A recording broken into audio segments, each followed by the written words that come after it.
Kejadian 4, Kain dan Habel. Kemudian manusia itu bersetubuh dengan Hawa, istrinya, dan mengandunglah perempuan itu, lalu melahirkan Kain. Maka kata perempuan itu, "Aku telah mendapat seorang anak laki-laki dengan pertolongan Tuhan." Selanjutnya dilahirkannya lah Habel adik Kain, dan Habel menjadi gembala kambing domba, Kain menjadi petani. Setelah beberapa waktu lamanya, maka Kain mempersembahkan sebagian dari hasil tanah itu kepada Tuhan sebagai korban persembahan. Habel juga mempersembahkan korban persembahan dari anak sulung kambing dombanya, yakni lemak-lemaknya. Maka Tuhan mengindahkan Habel dan korban persembahannya itu. Tetapi Kain dan korban persembahannya tidak diindahkannya. Lalu hati Kain menjadi sangat panas dan mukanya muram. Firman Tuhan kepada Kain, "Mengapa hatimu panas dan mukamu muram? Apakah mukamu tidak akan berseri jika engkau berbuat baik? Tapi jika engkau tidak berbuat baik, dosa sudah mengintip di depan pintu. Ia sangat menggoda engkau, tetapi engkau harus berkuasa atasnya." Kata Kain kepada Habel adiknya, "Marilah kita pergi ke padang." Ketika mereka ada di padang, tiba-tiba Kain memukul Habel adiknya itu, lalu membunuh dia. Firman Tuhan kepada Kain, "Di mana Habel adikmu itu?" Jawabnya, "Aku tidak tahu." "Apakah aku penjaga adikku?" Firman-Nya, "Apakah yang telah kau perbuat ini?" "Darah adikmu itu berteriak padaku dari tanah.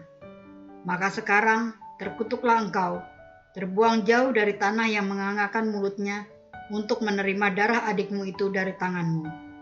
Apabila engkau mengusahakan tanah itu, maka tanah itu tidak akan memberikan hasil sepenuhnya lagi kepadamu. Engkau menjadi seorang pelarian dan pengembara di bumi."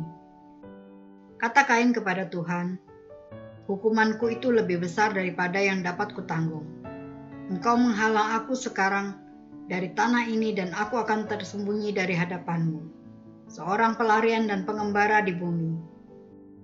Maka barang siapa yang akan bertemu dengan aku, tentulah akan membunuh aku." Firman Tuhan kepadanya, "Sekali-kali tidak. Barang siapa yang membunuh Kain akan dibalaskan kepadanya 7 kali lipat." Kemudian Tuhan menaruh tanda pada Kain supaya ia jangan dibunuh oleh barang siapapun yang bertemu dengan dia. Lalu Kain pergi dari hadapan Tuhan dan ia menetap di tanah Nod, di sebelah timur Eden. Keturunan Kain, Set, dan Enos. Kain bersetubuh dengan istrinya dan mengandunglah perempuan itu, lalu melahirkan Henok. Kemudian Kain mendirikan suatu kota dan dinamainya kota itu Henok, menurut nama anaknya. Bagi Henok lahirlah Irat, dan Irat itu memperanakan Mehujael, dan Mehujael memperanakan Metusael, dan Metusael memperanakan Lamek. Lamek mengambil istri 2 orang. Yang satu namanya Ada, yang lain Zila. Ada itu melahirkan Yabal. Dialah yang menjadi bapa orang yang diam dalam kemah dan memelihara ternak. Nama adiknya ialah Yubal. Dialah yang menjadi bapa semua orang yang memainkan kecapi dan suling.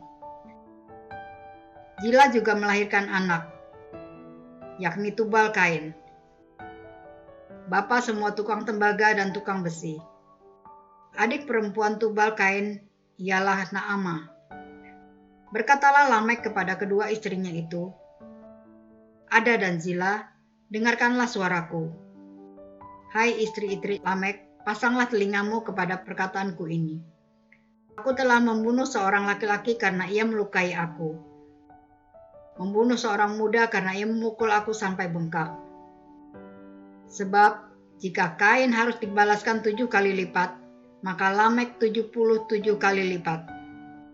Adam bersetubuh pula dengan istrinya, lalu perempuan itu melahirkan seorang anak laki-laki dan menamainya Set. Sebab katanya, "Allah telah mengaruniakan kepadaku anak yang lain sebagai ganti Habel, sebab Kain telah membunuhnya." Lahirlah seorang anak laki-laki bagi Set juga, dan anak itu dinamainya Enos. Waktu itulah orang mulai memanggil nama Tuhan.